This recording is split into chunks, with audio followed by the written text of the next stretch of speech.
요한복음 16장 16절에서 24절을 보겠습니다. 너희 근심이 도리어 기쁨이 되리라. 저와 여러분을 포함한 모든 인류는 조상 아담과 하와의 죄로 인하여 날 때부터 맹인으로 태어나 진리의 말씀을 알지 못하고 살아가고 있고 또 하나님을 우상처럼 섬기며 살아가고 있다는 것입니다.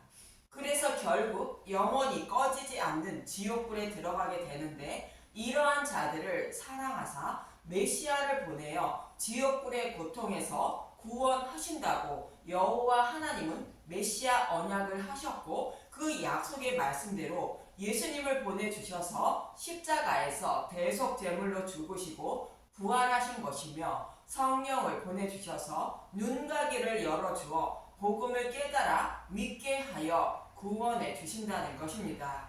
그래서 제자들에게 근심하지 말라는 것인데, 이 말씀을 이미 아브라함의 할례를 통하여 모형으로 말씀해 주셨고, 또 신명기 30장 6절에서는 이렇게 말씀해 주셨습니다. 신명기 30장 6절, 내 하나님 여호와께서 내 마음과 내 자손의 마음에 할례를 베푸사 내게 마음을 다하여 뜻을 다하여 내 하나님 여호와를 사랑하게 하사 내게 생명을 얻게 하실 것이며, 여호와께서 마음의 할례를 베풀어 주셔서 구원해 주시는데, 마음의 할례는 성령님이 오셔서 복음의 말씀을 깨달아 믿게 하여 구원해 주시는 것을 말하는 것으로, 성령님이 죄에 대하여 의에 대하여 심판에 대하여 잘 가르쳐 주심으로 십자가의 은혜와 사랑을 깨달아 알게 되는 것을 말하고 있습니다. 즉 복음의 말씀을 깨달아 믿게 하심으로 여호와 하나님을 사랑하게 되고 생명을 얻게 되는 것이 마음의 할례인 것입니다. 이렇게 구원하실 것을 성경 곳곳에서는 말씀하고 있었던 것인데, 아직 성령이 오시지 않아 모든 성경을 십자가로 풀어주는 말씀을 듣고도 무슨 말씀인지 알지 못하는 상태이므로, 예수님이 제자들을 떠나 아버지께로 가신다고 말씀하시자 제자들의 마음에 근심이 가득했던 것입니다.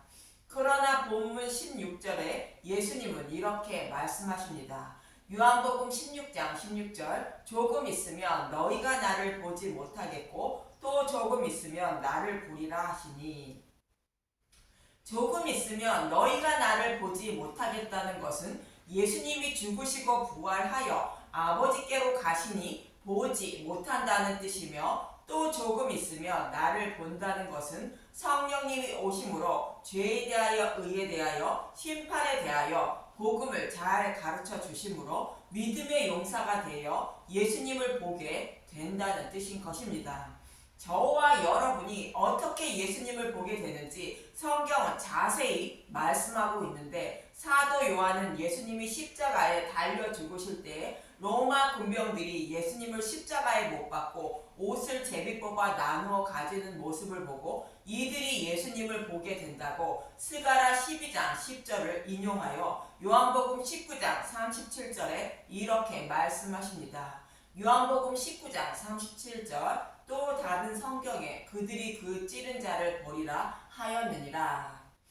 예수님을 십자가에 못 박고 옷을 제비 뽑은 로마 군병들이 자신들이 십자가에 못 박은 예수님을 본다고 말하고 있는데, 이 말씀은 성령님이 오셔서 죄에 대하여 의에 대하여 심판에 대하여 복음의 말씀을 잘 가르쳐 주심으로 마음의 눈으로 십자가에 달린 예수님을 바라보고 통곡하는 마음을 가지게 한다는 것으로, 주님의 은혜와 사랑을 아는 자로 만들어 예수님을 보게 하신다는 의미로 구원해 주신다는 뜻인 것입니다. 이 말씀을 하고 있는 스가랴 12장 10절을 보겠습니다. 스가랴 12장 10절, 내가 다윗의 집과 예루살렘 주민에게 은총과 간구하는 심령을 부어주리니 그들이 그 찌른 바 그를 바라보고 그를 위하여 애통하기를 독자를 위하여 애통하듯 하며 그를 위하여 통곡하기를 장자를 위하여 통곡하듯 하리로다.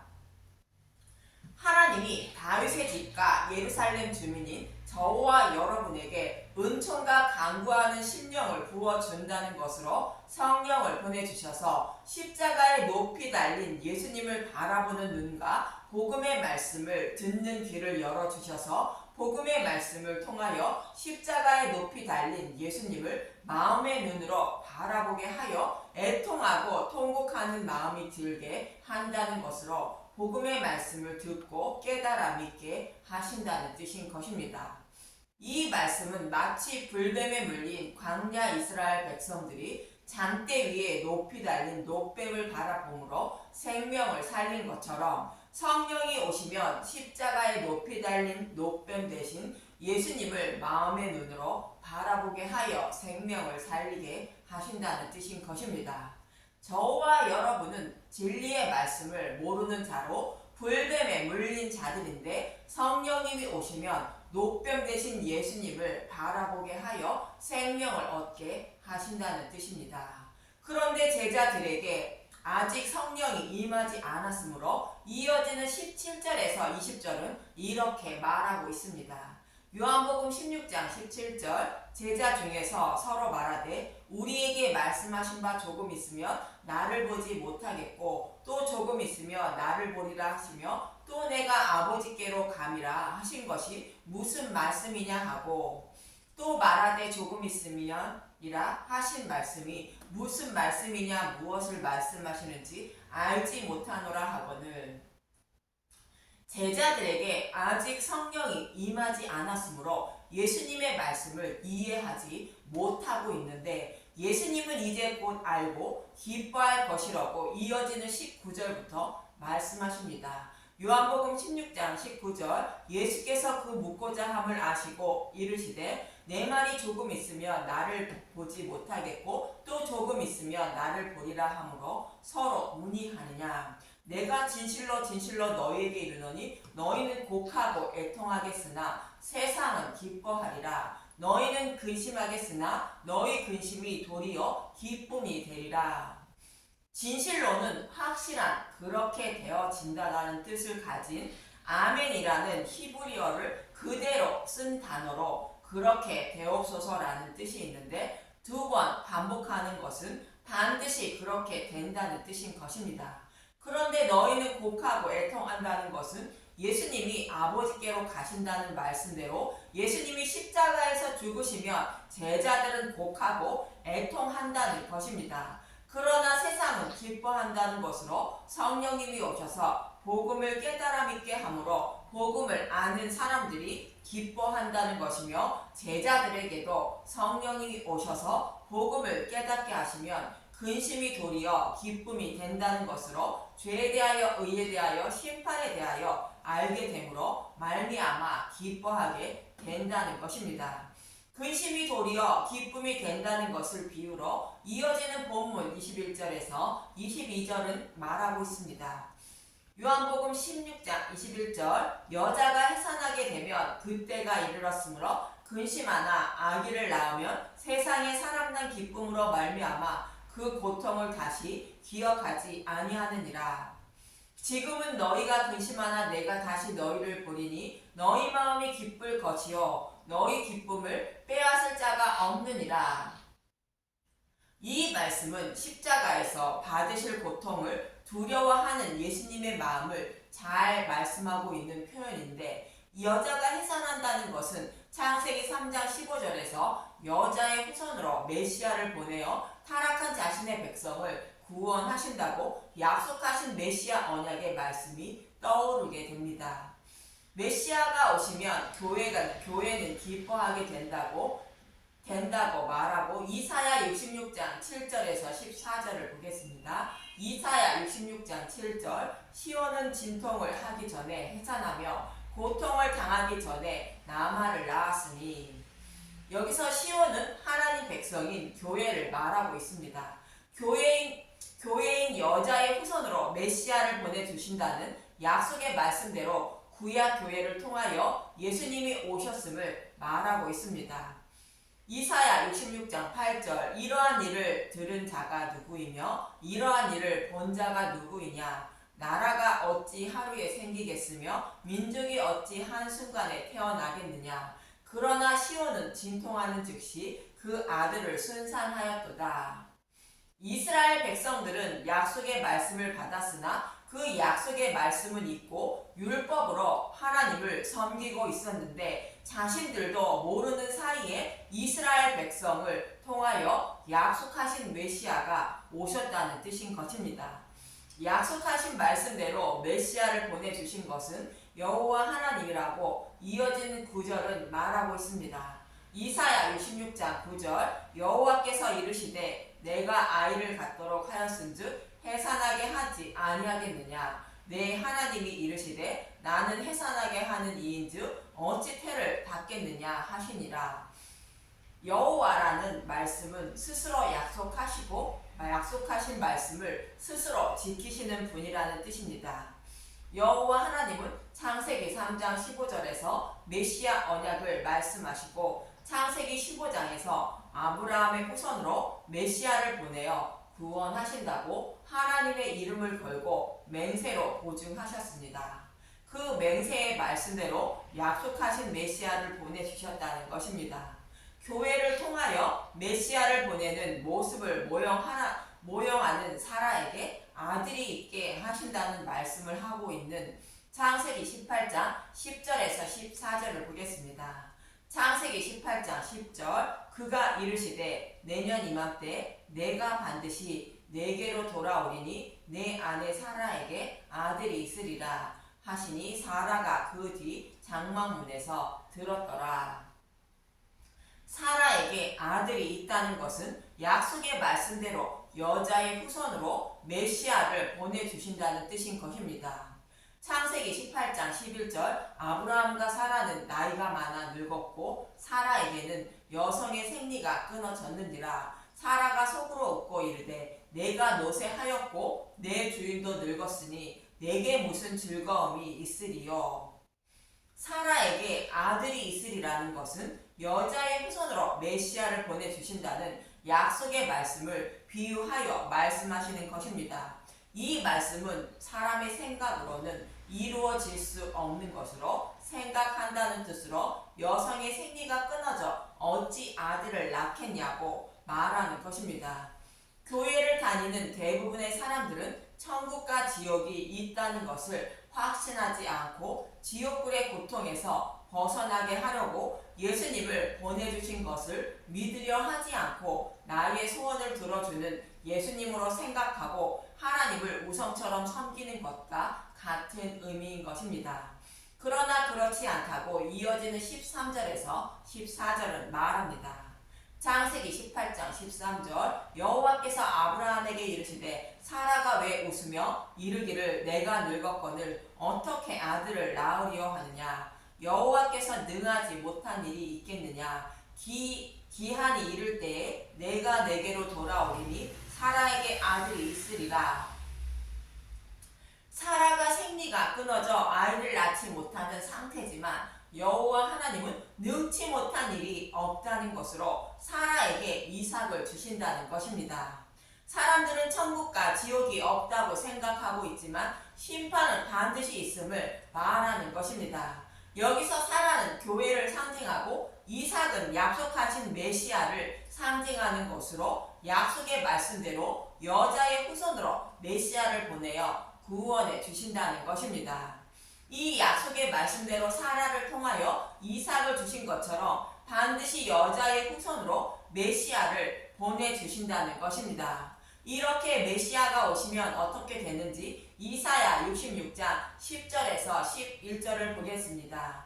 이사야 66장 10절 예루살렘을 사랑하는 자들이여 다 그 성읍과 함께 기뻐하라. 다 그 성읍과 함께 즐거워하라. 그 성을 위하여 슬퍼하는 자들이여 다 그 성의 기쁨으로 말미암아 그 성과 함께 기뻐하라. 너희가 젖을 빠는 것 같이 그 위로하는 품에서 만족하겠고 젖을 넉넉히 빤 것 같이 그 영광의 풍성함으로 말미암아 즐거워하리라.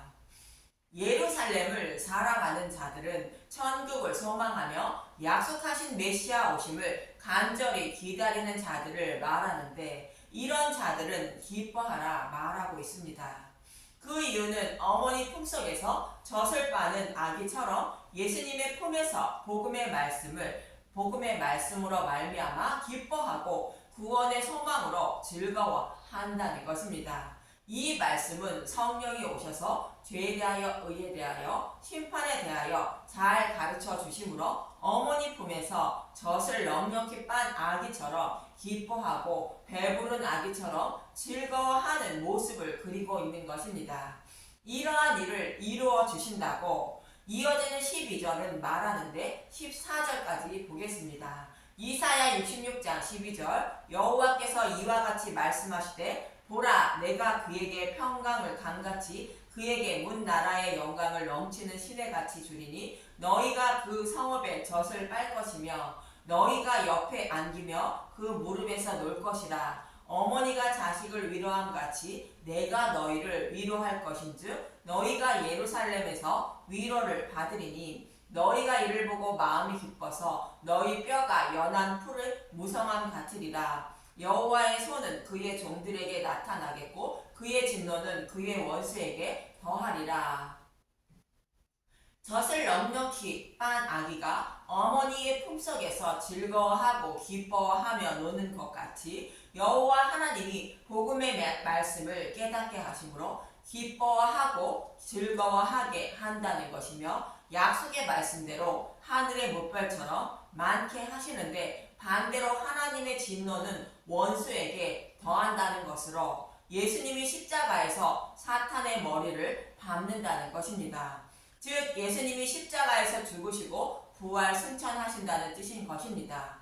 이처럼 예수님이 십자가에서 죽으시고 부활하여 아버지께로 가심으로 제자들은 곡하고 애통하나 세상은 기뻐하고 제자들도 근심이 도리어 기쁨이 되는 것은 성령님이 오셔서 죄에 대하여 의에 대하여 심판에 대하여 잘 가르쳐 주심으로 기뻐하고 즐거워하게 된다고 말씀하시는 것입니다.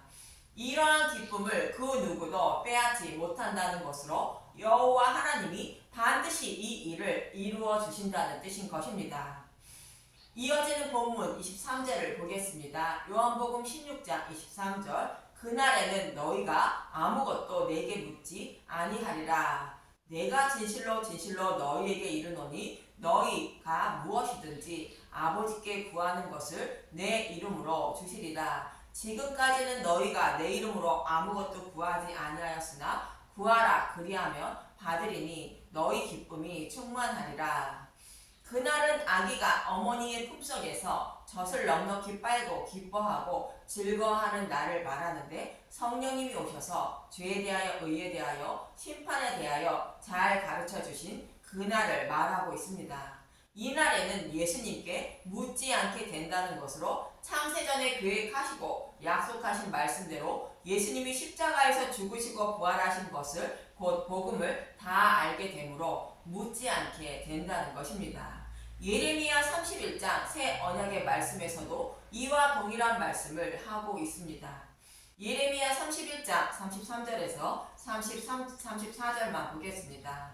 예레미야 31장 33절 그러나 그날 후에 내가 이스라엘 집과 맺을 언약은 이러하니 곧 내가 나의 법을 그들의 속에 두며 그들의 마음에 기록하여 나는 그들의 하나님이 되고 그들은 내 백성이 될 것이라 여호와의 말씀이니라. 그들이 다시는 각기 이웃과 형제를 가리켜 이르기를 너는 여호와를 알라 하지 아니하리니 이는 작은 자로부터 큰 자까지 다 나를 알기 때문이라. 내가 그들의 악행을 사하고 다시는 그 죄를 기억하지 아니하리라 여호와의 말씀이니라.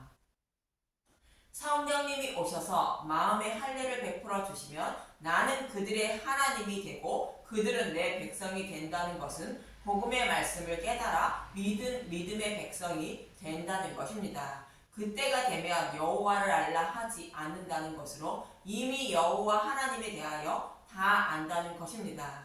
이 말씀과 동일하게 십자가 복음의 말씀을 다 알므로 주님께 묻지 않는다는 것입니다. 그러나 예수님의 이름으로 구하면 아버지께서 주신다는 것으로 기쁨이 충만하다는 것입니다. 예수님의 이름으로 아버지께 구하는 것은 그의 나라와 그의 의로 예수님에 대하여 더 알고 깨닫게 해달라는 기도를 말하며 또 아직 복음을 알지 못하는 교회에게도 성령님을 보내어 복음을 알고 깨닫게 해달라는 기도를 말합니다. 이러한 기도를 다 들어주심으로 기쁨이 충만할 것이라 말씀하시는 것입니다. 말씀을 정리하면 성경에 기록된 말씀대로 예수님이 십자가에서 죽으시고 부활하여 아버지께로 가신다는 말씀을 듣고 제자들이 근심하는 것은 복음의 말씀을 알지 못하기 때문인데, 성령님이 오셔서 죄에 대하여, 의에 대하여, 심판에 대하여 잘 가르쳐 주시면 십자가의 은혜와 사랑을 알게 되어 기뻐하고 즐거워하게 된다는 것입니다. 이 모습은 마치 산모가 아기를 낳기 전에는 출산의 고통 때문에 두려워하지만 아기를 낳고 나면 아기를 낳는 기쁨으로 말미암아 두려움을 잊는 모습과 같다는 것입니다.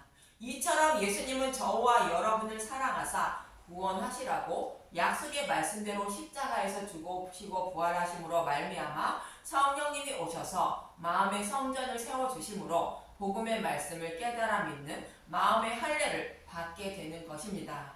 그로 말미암아 저와 여러분이 믿음의 백성이 되어 구원받음을 잊지 마시고 늘 복음의 말씀을 들으며 진리의 길로 인도해 달라고 늘 아버지께 간구해야 하는 것입니다.